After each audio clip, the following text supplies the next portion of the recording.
이번 영상은 역사의 알파, C, 오메가, 즉 서론, 정점, 결론의 맥락을 살펴보는 것으로 시작하겠습니다.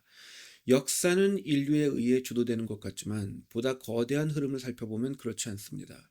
인간이 날고 기어봐야 종교개혁 이전까지는 전 세계가 제국주의에 사로잡혀 있었다는 것이 엄연한 역사적 현실입니다. 불과 400여 년 전까지입니다. 애굽 제국 이래 전 세계 각 지역은 제국으로서 다른 민족들을 제압하고 있거나 제국에 속해 지배당하고 있거나 둘 중 하나였습니다. 그리고 제국들과 부족들 모두 어김없이 자신들의 우상들을 섬겼습니다. 제국의 황제는 가장 높은 우상과 직접적인 연관성을 주장하며 그 우상의 대변자로 행세했습니다. 그 우상은 제국을 세운 민족이 중요하게 여기는 가치 또는 전통을 대변하고 있었고, 예를 들어서 농경사회에서는 바알이 비의 우상이었죠. 그런 식으로 농경과 관련된 가치를 대변하고 있었습니다. 그 우상이 그렇게 하고 있었고, 그 우상 즉 전통에 반하는 것은 배격되었습니다. 그래서 황제에게 또는 황제의 우상에게 충성을 다하는 것이 최고의 미덕으로 간주되었고, 그것을 방해할 여지가 있는 모든 것은 제국의 적으로 여겨졌습니다. 예를 들어 남녀 간의 사랑은 조선시대에도 또 근동지방의 고대 기록에서도 전통을 따를 것을 강요하는 부모의 가르침을 거스르고 민족을 배반하는 이율배반적 요소로 인식되었습니다. 이기주의로 인식된 거죠. 시대가 지나면서 인류가 발전했을 것 같지만 청동기에도 또 철기문화에도 마찬가지였습니다. 제국이라는 것이 한번 등장한 후 인류는 황제의 우상을 보호하고 숭배하는 전체주의식 민족주의 사회구조 안에서 살아왔습니다.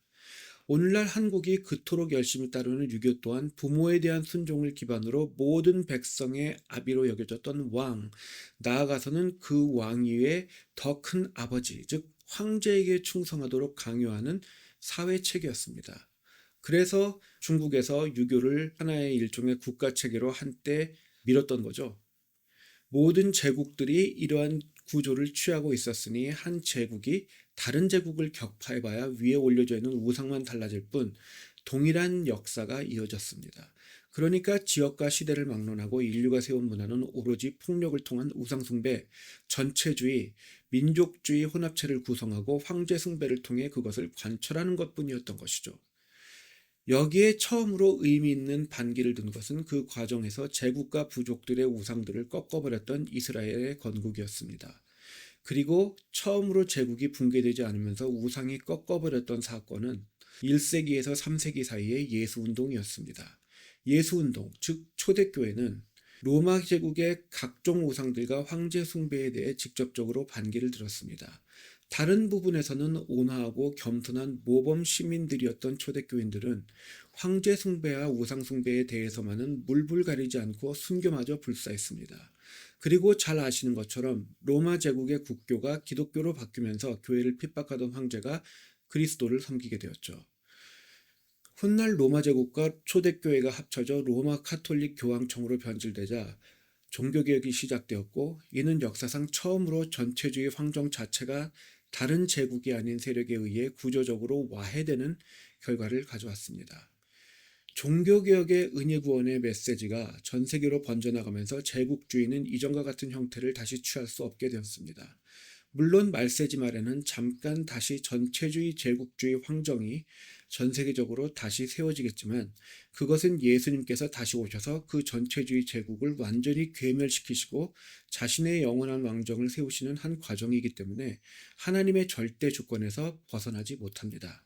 그러니까 피조세계의 창조가 알파라면 이스라엘의 건국이 하나의 오메가인 것이고, 동시에 이스라엘의 건국이 알파라면 1세기에서 3세기의 예수운동이 오메가인 것이 됩니다. 그리고 1세기에서 3세기의 예수운동이 이스라엘과 제국들의 대립이 알파라면 종교개혁이 오메가가 되는 것입니다. 역시 한 단계의 끝, 즉 오메가는 다음 단계의 시작, 즉 알파가 되고, 교차되는 부분 정점은 C가 되며 다음 단계로 갈수록 은혜와 하나님의 주권과 영광이 더 깊어지고 더 방대해집니다. 그리고 각 단계의 알파와 오메가, 즉 시작과 끝은 하나님께서 스스로 알파와 오메가라 하신 것처럼 신현현상에 의해 주도됩니다. 신현현상, 즉 시오판이라는 것은 직접적으로든 간접적으로든 하나님께서 자신의 존재를 택하신 자들 앞에 스스로 드러내신다는 것을 의미합니다. 예수님께서 자신을 드러내시는 현상을 크리스토판이라 부르는데, 여기서는 삼위 하나님께서 보다 직접적으로 자기 계시를 행한다는 관점에서 말하는 것이기 때문에 시오파니로 설명하고 있습니다. 예를 들어서 이스라엘이 건국 전쟁을 치르기 전에 하나님의 군대장이 이스라엘 앞에 나타났던 것도 신현현상입니다. 예수님께서 12군단이 넘는 천사군을 명하실 수 있다, 스스로 명령하실 수 있다 신약성경에서 언급하셨기 때문에 하나님의 군대장은 예수 그리스도를 예표했던 것으로 볼 수 있기 때문입니다. 넓은 의미에서 예수님의 성육신 또한 신현현상이며 성령 하나님의 강림, 그 사건 또한 신현현상이라 할 수 있습니다. 종교개혁은 성경 번역, 하나님의 말씀, 교리 변증, 그 성령님의 조명으로 말씀을 해석하는 거죠. 말씀을 아는 거죠.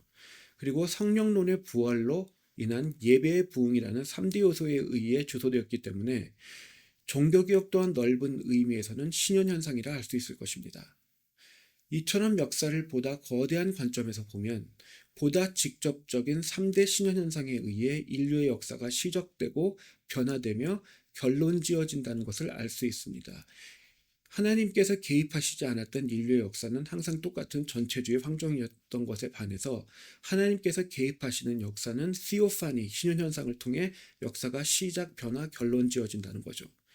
먼저 인류가 삼위 하나님에 의해 창조되었고 전체주의에 억눌리던 인류의 역사에 의해 예수 그리스도의 성육신과 공생의 사역, 그리고 성령 하나님이 이끄시는 초대교회가 변환점을 제공했으며 인류의 역사는 예수 그리스도의 재림 심판으로 종결됩니다. 성경뿐 아니라 인류의 역사 또한 삼위 하나님의 절대 주권과 무조건적 은혜에 의해 시작되고 정점을 맞으며 종결됨을 알 수 있습니다. 이를 통해 궁극적으로 세워지는 것은 하나님의 영원한 왕정이며 그 왕정은 만왕의 왕 예수 그리스도를 중심으로 구성되어 있습니다. 지금까지 살펴본 것처럼 성경에서도 역사에서도 영원한 왕국에서도 중심은 삼위 하나님이시며 인간은 구원받은 성도들마저도 중심에 서지 못하고 중심에 계신 예수님을 그 주위에 서서 찬양하고 영광을 높이는 역할을 수행합니다. 하나님의 영광이 성경, 역사, 영원 왕정의 중심일진데 인간의 구원이 성경의 중심, 성경을 관통하는 대주제, 영원 왕정의 중심이 될 수는 없습니다. 인간은 우주의 중심이 아닌 것입니다. 성경의 중심과 대주제는 하나님의 절대 주권과 주권적 은혜, 그리고 영광이며 성경의 대계명은 하나님만을 전심전력 다해 사랑하는 것이고 성경이 그리는 유일한 세계관은 영원한 신본주의 절대 왕정 하나인 것입니다. 따라서 구원받은 인간을 위한 목회와 인간의 구원을 위한 선교를 중심 삼는 교회 또는 교회가 사회주의를 지지한다 하는 주장은 성경적이지 못합니다. 목회를 베풀고 전도와 선교에 힘쓰되 그 이유와 목적은 인간을 위해서가 아니라 삼위 하나님의 말씀에 순종하기 위해 또 삼위 하나님의 주권과 영광을 교회 안에 바로 세우고 드높이기 위함이어야 합니다. 성경이 인정하는 유일한 사회 구조는 삼위 하나님의 왕정이기 때문에 자본주의도 사회주의도 심지어는 인간의 왕정도 온전히 성경적이라 할 수 없습니다. 교회는 어떠한 특정 정치체계도 지지해줄 필요가 없습니다. 동시에 사회주의와 같이 교회의 특정 사상을 강요하는 것은 하나님의 절대 주권을 침해하는 것으로 간주해 이단 사상으로 배격해야 합니다. 교회는 가라지가 끼어있기는 하지만 이미 구원받은 백성들이 모이는 곳입니다. 십자가 위에서 이미 우리에게 차고도 넘치는 구원을 베푸셨습니다. 교회는 하나님께 다오다오 하는 곳이 되어서는 안 됩니다. 교회는 이미 베푸시고 지키시며 공급하시는 주님께 모든 영광과 찬양을 올려드리고 복종하는 곳입니다. 교회는 선하시고 지존하신 삼위 하나님만을 섬기며 그리하지 아니하시더라도 하나님을 사랑하는 백성들이 모이는 곳이어야 합니다. 한낱 인간적 감성에 취해 연민과 공감을 가장하며 인간 중심주의적 복지 논리나 펼칠 수 있는 곳이 아닙니다. 순전히 만왕의 왕을 섬기고 그의 말씀에 복종하다 보면 선하신 하나님께서 베푸실 만한 것보다도 더 베풀어 주실 것임을 세계사가 증명합니다. 복음을 통해 야만인들이 뛰어다니던 영국이 대영제국이 되었고 자신의 글도 없었던 민족들이 세계를 제패하게 되었습니다. 반면 사회주의가 경제, 사회, 문화적으로 해방시킨 것은 단 한 권도 없습니다. 존재하지 않습니다.